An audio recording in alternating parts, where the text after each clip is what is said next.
Hello friends, welcome to stock operation. आज हम जिस स्टॉक के बारे में बात करने वाले हैं वो है बर्गर पैंट्स। ये एक पैंट कंपनी है। इसका हम डिटेल ऑपरेशन कर लेंगे आज। इसका ए टू जेड एनालिसिस भी कर लेंगे, इसके फंडामेंटल एनालिसिस भी देखेंगे। मतलब इस वीडियो के बाद आपको बर्गर पैंट्स के रिलेटेड कोई और वीडियो देखने की ज़रूरत नहीं है। हम हर चीज़ इसका डिस्कस कर लेंगे यहाँ पर। इसकी फाइनेंशियल स्टेटमेंट्स देखेंगे, इसकी होल्डिंग्स देखेंगे, सारी चीज़ें हम यहाँ पर इसके देखेंगे। तो लेक्चर स्टार्ट करने से पहले मैं आपको बता दूं, जो हमारी इससे पहले जो वीडियोस आए थे वो है टाटा पावर्स पर मैंने भी एक वीडियो बनाया है, वो इसी चैनल पे आपको मिल जाएगा। गेल पे भी मैंने एक वीडियो बनाया है, उसका भी मैंने पूरा डिटेल्ड एनालिसिस किया था। तो इंडिया इंडिया ग्रिड टेस्ट पे के भी मैंने एक वीडियो बनाया था, उसका भी मैंने पूरा डिटेल्ड एनालिसिस किया है। चलिए हम आज के लेक्चर को यानी कि बर्गर पैंट्स को स्टार्ट कर लेते हैं, इसका ऑपरेशन करते हैं। ये एक पेंट कंपनी है, जो मैंने पहले ही बताया था। ये एक पेंट कंपनी है, मल्टीनेशनल पेंट कंपनी है। मतलब इसके जो यूनिट्स हैं, मैन्युफैक्चरिंग यूनिट्स पेंट के हैं, वो दूसरे देशों में भी हैं। जो इंडिया में इसके 16 यूनिट्स हैं, नेपाल में इसके 2 यूनिट्स हैं, और पोलैंड में 1 हैं, और रशिया में 1 यूनिट है। टोटल इसके 20 यूनिट्स हैं। उसमें 16 यूनिट जो है वो इंडिया में है, 2 नेपाल में है, 1 पोलैंड में है, 1 रशिया में है। ये इंडिया की सेकंड लार्जेस्ट पेंट कंपनी है, पेंट की सेकंड लार्जेस्ट कंपनी है। इसका जो डिस्ट्रीब्यूशन नेटवर्क का देखेंगे तो इसके पास 25,000 डीलर्स हैं। ठीक है। अगर हम इसकी कंपटीटर्स देखेंगे, इसकी कंपटीटर्स कौन है, वो है एशियन पेंट्स, खानसन एरोलॉग पेंट्स हैं, इसके इंडिगो पेंट्स हैं। ये इसके मेन कंपटीटर्स हैं। अगर हम इनको कंपटीटर्स के साथ कंपेयर करेंगे इस कंपनी को, तो बर्गर पैंट्स का 1 साल का अगर हम रिटर्न देखेंगे वो है -2.86%। इसी तरह अगर हम इसका 5 साल का रिटर्न देखेंगे तो वो है 241%।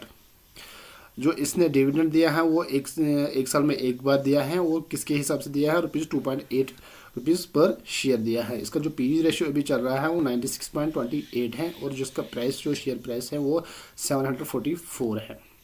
इसी तरह एशियन पेंट्स का अगर हम देखेंगे तो एशियन पेंट्स का 1 ईयर का रिटर्न है 25.19% है, और 5 साल का रिटर्न है 221.89%। यानी कि बर्गर पैंट्स से 5 साल का रिटर्न इससे कम है, बर्गर पैंट्स का 5 साल का रिटर्न ज़्यादा है।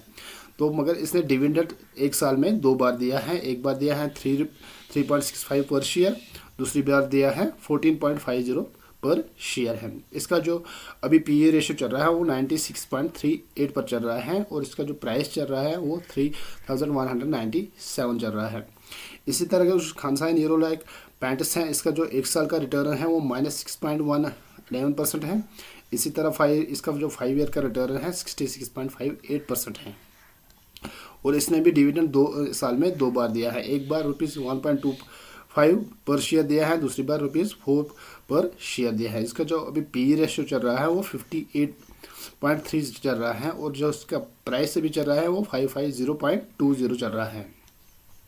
इंडिगो पैंट्स का अगर हम देखेंगे तो इंडिगो पैंट्स का जो 1 साल का रिटर्न है वो -37.21% है, और 5 ईयर का रिटर्न है 87.12%, और इसने डिविडेंड कोई नहीं दिया है।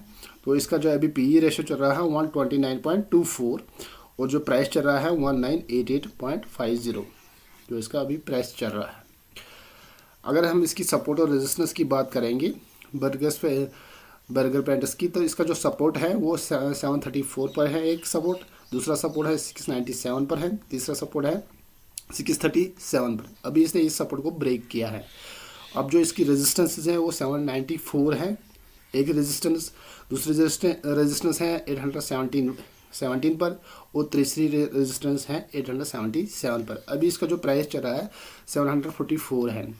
मतलब अब अभी इसने इस रेजिस्टेंस सपोर्ट से यहाँ से सपोर्ट लेके ये कहाँ तक जा सकता है, 794 तक जा सकता है। अगर इसने इस रेजिस्टेंस को भी ब्रेक किया है तो ये 817 तक भी जा सकता है।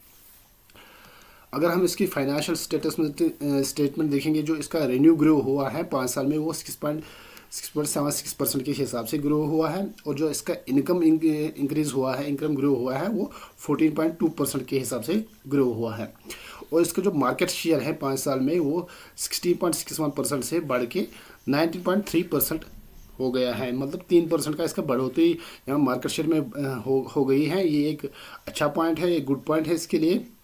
अगर हम इसका रेवेन्यू देखेंगे तो 2017 में जो इसका रेवेन्यू था वो 4,661 करोड़ उसका था। अब जबकि 2021 में इसका जो रेवेन्यू है कॉन्स्टेंटली इंक्रीज होके होके 6,869 करोड़ तक पहुंच गया है। इसी तरह इसका जो प्रॉफिट है वो भी कॉन्स्टेंटली इंक्रीज हो रहा है। 2017 में जो इसका प्रॉफिट था वो 473 करोड़ उसका था, जबकि 2021 में इसका जो प्रॉफिट है वो 719 करोड़ उसका था। इसका जो डेबिट टू इक्विटी रेशियो था वो भी कॉन्स्टेंटली कम हो रहा है। अभी 2007 में अगर हम देखेंगे तो वो 0.21 था, 2018 में 0.19, 2019 में 0.21 और 2020 में 0.20 और आज 2021 में इसका जो डेबिट टू इक्विटी रेशियो है वो 0.11 है। यानी कि इसका जो कर्जा है वो धीरे धीरे कम होता जा रहा है। अगर हम इसकी होल्डिंग्स की बात करेंगे तो होल्डिंग्स सबसे ज़्यादा होल्डिंग्स कहाँ है, प्रमोटर की होल्डिंग है। तो वो 74 मतलब ऑलमोस्ट 75% की होल्डिंग्स हैं प्रमोटर्स की। तो ये साइन ये एक बहुत अच्छा साइन है कंपनी के लिए, मतलब प्रमोटर्स को इस कंपनी पर विश्वास है। म्यूचुअल फंड की जो होल्डिंग्स है वो 1.15% है। जो अदर डोमेस्टिक इंस्टीट्यूट्स हैं जो होल्डिंग है 2.42% है। फॉरेन इंस्टीट्यूट जो है उनकी जो होल्डिंग्स है वो 11.30% है। रिटेल एंड अदर्स जो है उनकी जो होल्डिंग है वो 10.14% है। ठीक है, अगर हम इसकी थोड़ा टेक्निकल एनालिसिस पर देखें, टेक्निकल इंडिकेटर्स देखेंगे तो जो रिलेटिव स्ट्रेंथ 1 मंथ का चल रहा है अभी इसका 57.170, ये बाई सिग्नल है। इसी तरह MACD का हम देखेंगे 1226 का वो 79.20 है, वो भी एक बाई सिग्नल इंडिकेट कर रहा है। MA 200 का देखेंगे यानी कि मूविंग एवरेज 200 का देखेंगे तो वो 183.17 वो भी एक बाई सिग्नल दे रहा है। मतलब इसके टेक्निकल इंडिकेटर्स भी बाई सिग्नल दे रहे हैं। और इसके जो फाइनेंशियल स्टेटमेंट सामने देखे कि इसका रेवेन्यू कॉन्स्टेंटली ग्रो हो रहा है, प्रॉफिट कॉन्स्टेंटली ग्रो हो रहा है, उसका जो debit to equity ratio constantly decrease हो रहा है। बहुत अच्छी साइंस है इस कंपनी के। तो मुझे लगता है फंडामेंटली ये कंपनी बहुत अच्छी है, इसके शेयर्स आपको लेने चाहिए। ये मेरी एक सजेशन है, बाकी डिपेंड आप पर है कि आप क्या कर रहे हो। मैंने सारा एनालिसिस आपके सामने रख दिया, आप खुद डिसाइड कर सकते हो।